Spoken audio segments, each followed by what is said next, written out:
Merhabalar. Karamelli trileçe yapıyorum. Bunun için 4 adet oda sıcaklığında yumurtayla 1 su bardağı toz şekeri çırpıyorum. Mayonez gibi beyaz olana kadar çırpmaya devam ediyorum. Çırpma işlemim bittikten sonra yarım çay bardağı sıcak su ilave ediyorum. Sıcak su kaynar olmuyor. El dayanacak sıcaklıkta olmalıdır. 1 paket vanilya, 1 paket kabartma tozu ilave ettim. Elenmiş 1,5 su bardağı unu azar azar ilave ederek bir spatula yardımıyla karıştırıyorum. Söndürmeden karıştırıyorum. Bu arada fırınımı 180 santigrat derecede alt üst konumda ısıttım. Kekimi sıcak fırına koyacağım. Tepsiyi yağlamama gerek yok. Sütlü bir tatla 180 santigrat derecede kekimi pişiriyorum. Krem şanti ile 1 su bardağı soğuk sütü çırpıyorum. Krem şantiyi hazırladıktan sonra buzdolabına koyuyorum. 3 yemek kaşığı toz şekerle 3 su bardağı süt ve 200 mililitrelik süt kremasını karıştırıyorum. Şekeri eritiyorum.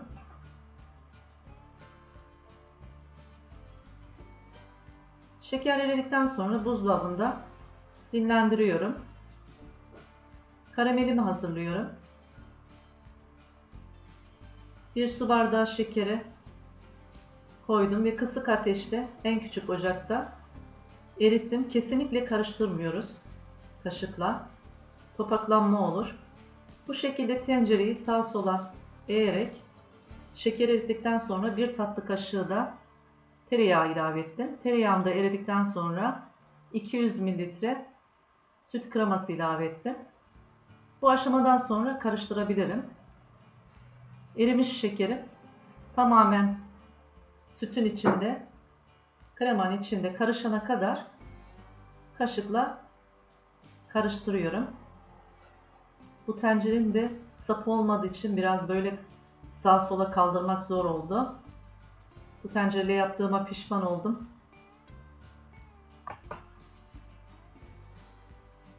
Tamamen şekeri kremanın içinde erittim.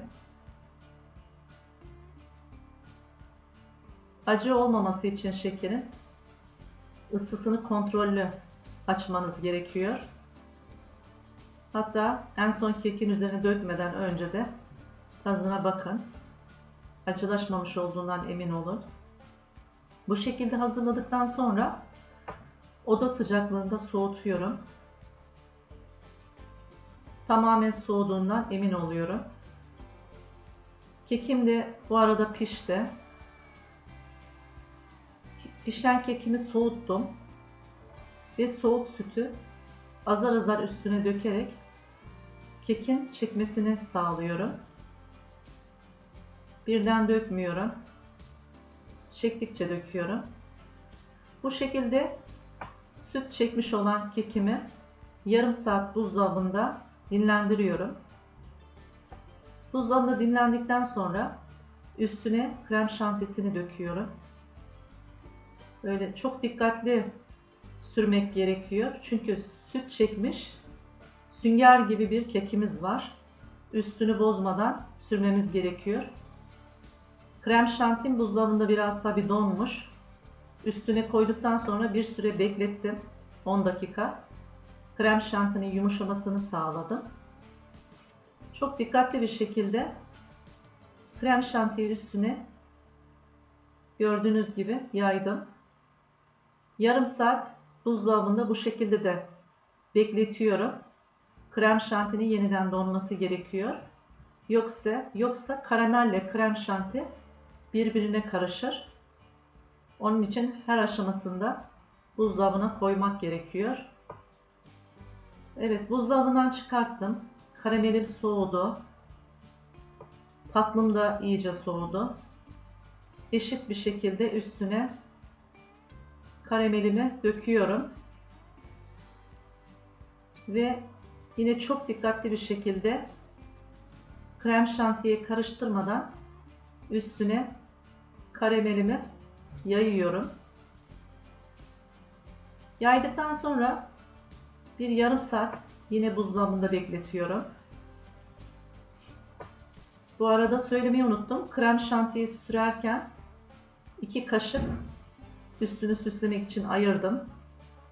Onu da bir miktar sütle hafif açtıktan sonra bir pompa yardımıyla çizgiler yapıyorum. İsterseniz sıkma torbasıyla da yapabilirsiniz. Biraz kalın oldu benim çizgilerim.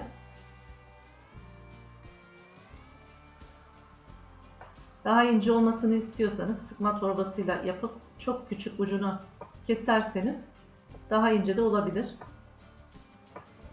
Bir kürdan yardımıyla, ben de kaşığın tersiyle yaptım.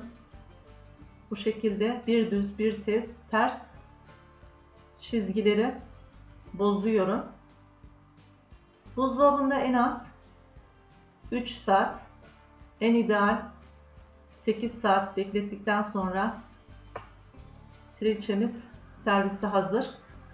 Yapacak olanlara afiyet olsun. Videomu beğendiyseniz kanalıma abone olursanız memnun olurum.